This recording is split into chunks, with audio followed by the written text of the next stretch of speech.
Session का दूसरा दिन खत्म हुआ है। गीता बुक्कल जी हमारे साथ हैं।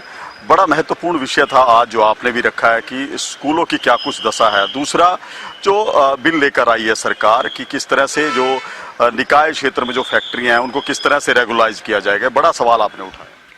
जी देखिए, हमने न केवल हमारे झज्जर विधानसभा क्षेत्र के जो बहुत सारे ऐसे हमारे गवर्नमेंट स्कूल्स हैं जिनकी बिल्डिंग जर्जर हालत में है और सरकार ने स्वयं माना है कि हमने उनको अनसेफ डिक्लेयर किया हुआ है।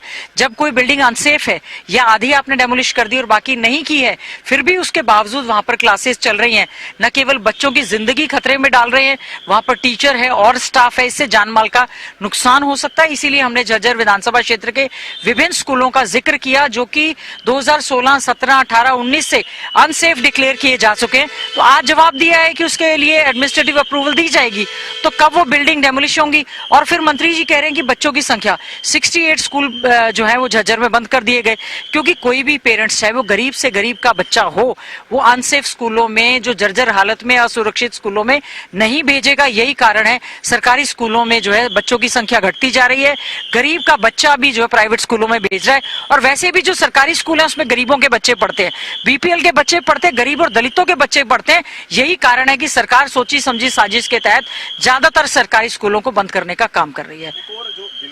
जी देखिए, इंडस्ट्रियल हाउसेज जो पुराने छोटी इंडस्ट्री फैक्ट्री जो है जो रेजिडेंशियल एरिया से बाहर 10 साल से हैं, उनको रेगुलराइज करने के लिए सरकार जो है एक बिल लेकर आई। हमारा कहना यही है कि आप इस तरह से बिना एनओसी या इलीगल तरीके से आप जिस तरह से अनऑथराइज कॉलोनी में पहले आप बनाने देते हैं और बेचारा जिसने अपनी गाड़ी कमाई का पैसा उसमें लगा दिया होता है, पहले रोकते नहीं है, बाद में पीला पंजा चलाते हैं उस पर या इंस्पेक्टर राज करते हैं। तो हमारा कहना केवल यही है कि it's duty and responsibility of the government, वो ध्यान रखे कि जब भी चाहे वो कोई घर बना रहा हो, कोई फैक्ट्री लगा रहा हो, इंडस्ट्री लगा रहा हो, उसको पूरे कायदे कानून जो है वो पूरे करने चाहिए। और बहुत सारी ऐसी फैक्ट्री लगी हुई है रेजिडेंशियल एरिया के नजदीक, या उसमें जैसे गैस लीक हो जाती है, कोई ऐसे प्लांट है जो कई हमारे झज्जर में लीक हुए जिससे कि लोगों को जानमाल का खतरा हो जाता है। तो इसको सोच समझकर सरकार को करना चाहिए, बहुत जल्दबाजी नहीं करनी चाहिए कि फटाफट से आप कर दें। अच्छी बात है, उनको फुल फैसिलिटीज दें, क्योंकि बेरोजगार युवा है, उन्होंने भी इंडस्ट्री फैक्ट्री लगाई होंगी।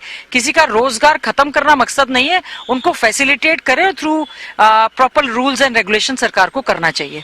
सीईटी को लेकर भी कई सवाल पूछे गए थे कि जिस तरह से एग्जाम की प्रक्रिया उसको साल दर साल रेगुलर किया जाए। उसके अलावा कई सवाल और भी थे जो उठाए गए हैं कांग्रेस की तरफ से। देखिए, सीटी का एग्जाम जो है हमारे बच्चे ग्रुप सी की, ग्रुप डी की, और हरियाणा के बच्चों को तो सी और डी की नौकरियां भी नसीब नहीं हो रही हैं।